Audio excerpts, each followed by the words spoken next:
talks is going on now. Resolution is ongoing at the moment. I am still in Lagos. I want to proceed to thank my brother VeryDarkMan. I least expected that you will come through for me, because I haven't been nice as well. So, Doris Ogala has finally spoken. But listen carefully. The way she spoke may be important than what she said. After the arrest, after the fear, after the silence, Doris came back calm, composed, even thankful. And that alone has changed the entire conversation. Because when someone goes from shouting, "Police is in my house," on a live video to speaking softly, saying she has a lot to say but is waiting, Nigerians don't just listen, they read between the lines. People were not waiting for noise again, they were waiting for clarity. And what they got instead was uncertainty. When Doris released her first video after the arrest, she didn't come out attacking anyone. She didn't repeat the heavy allegations she had made earlier. She didn't even sound angry. She said there are discussions going on. She said she's still in Lagos. And she said she's watching how things will unfold. And she said she has a lot to say. That phrase, "I have a lot to say," is doing a lot of work, because it raises one big question. If you have a lot to say, what is stopping you from saying it now?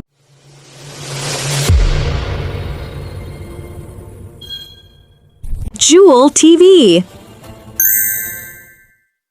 Hello everyone, welcome back to Jewel TV, your place for updates, questions and calm conversation. Are you yet to subscribe? Hit on the subscribe and turn on notification so you don't miss any updates on this unfolding situation. Let's get into it. Doris posted this. "I'm coming to narrate everything that happened, what I was asked to do, what I demanded. See you guys in court, including police." In less than an hour, she dropped another one. She said, "Chris, you no rate me, sha. After how many years? You want me to shut up for peanuts?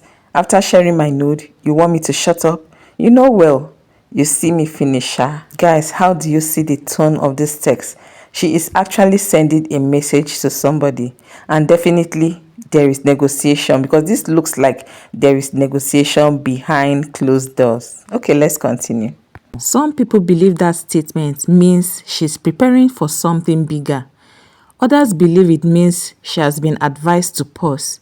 And some people believe it means the matter has entered a space where social media no longer controls the narrative. Then she mentioned something that made many Nigerians uncomfortable.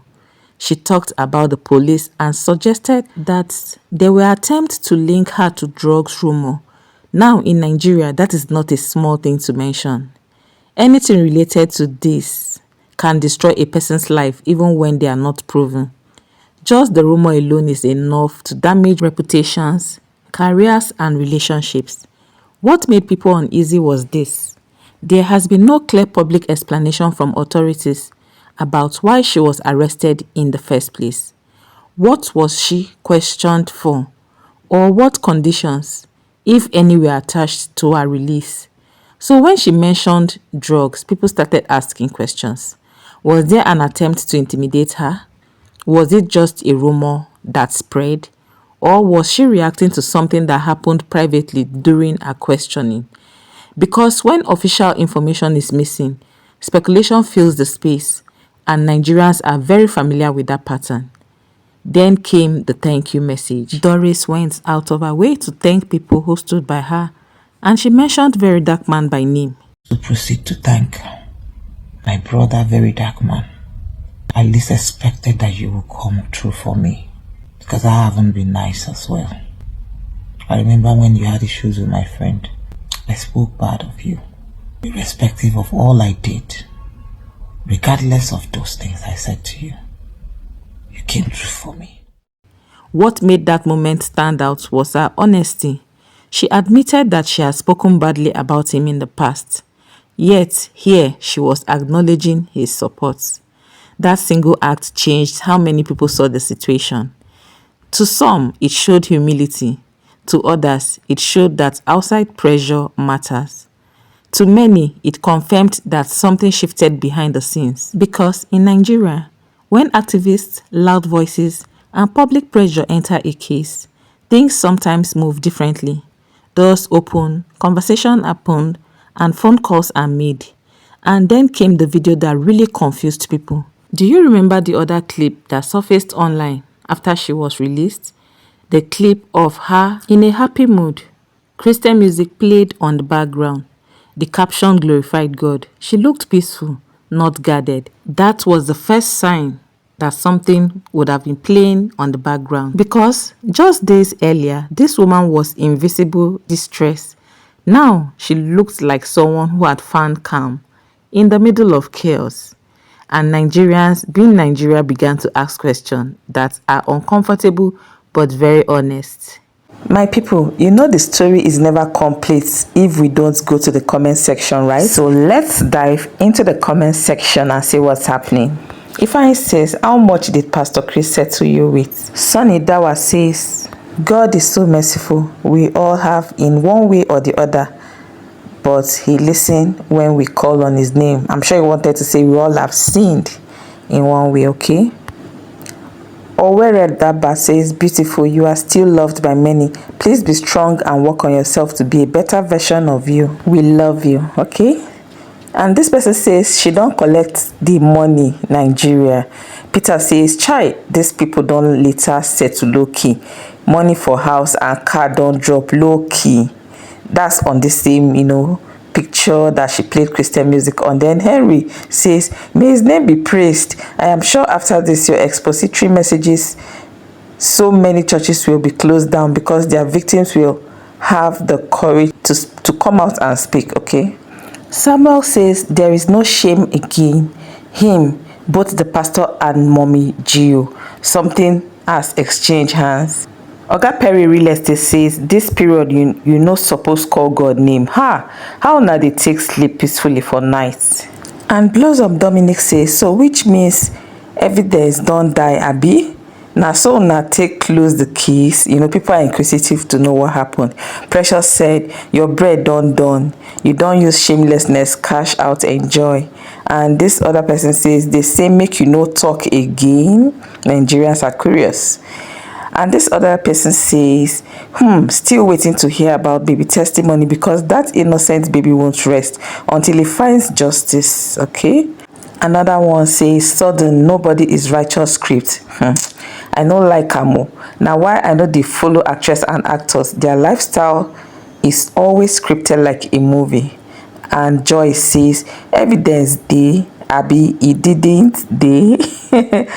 Okay guys, let's take few others. And then Obilo says, no be this one we want see you. Now the evidence we dey wait.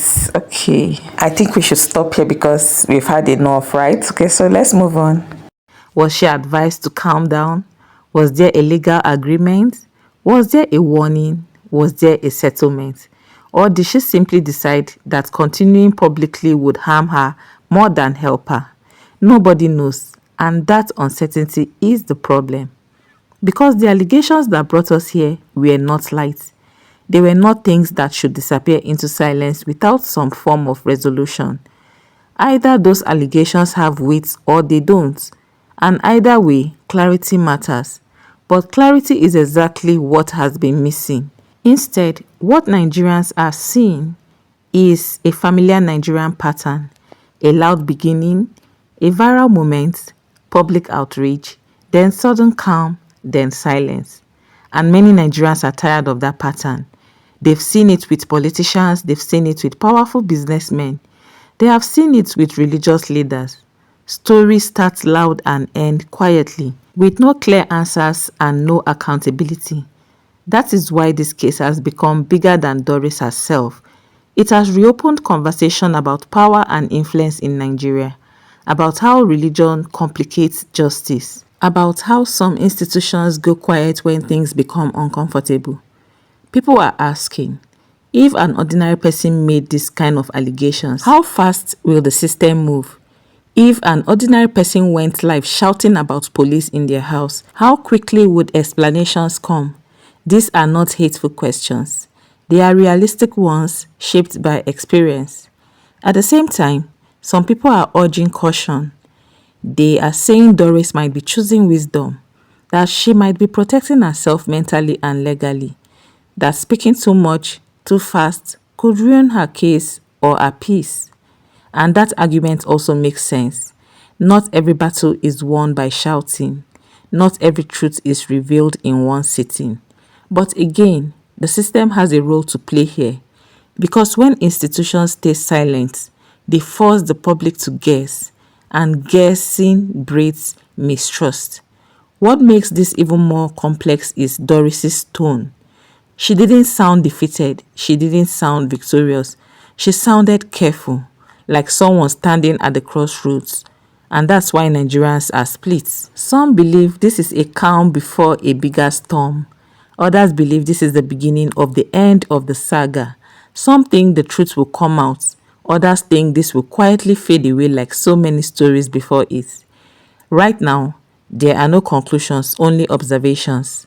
The arrest happened, the silence followed. She spoke, but not fully. She looks calm, but unresolved. And until more information comes from official channels or from Doris herself, everything remains interpretation. What this situation has shown clearly is how fragile trust can become. People no longer trust silence. They no longer trust sudden calm. They want transparency, not vibes. And that is where we are now. Watching, waiting, listening carefully, not just to words, but to tone, timing, and what is not being said. So the question remains, what really changed after the arrest? Why the sudden calm?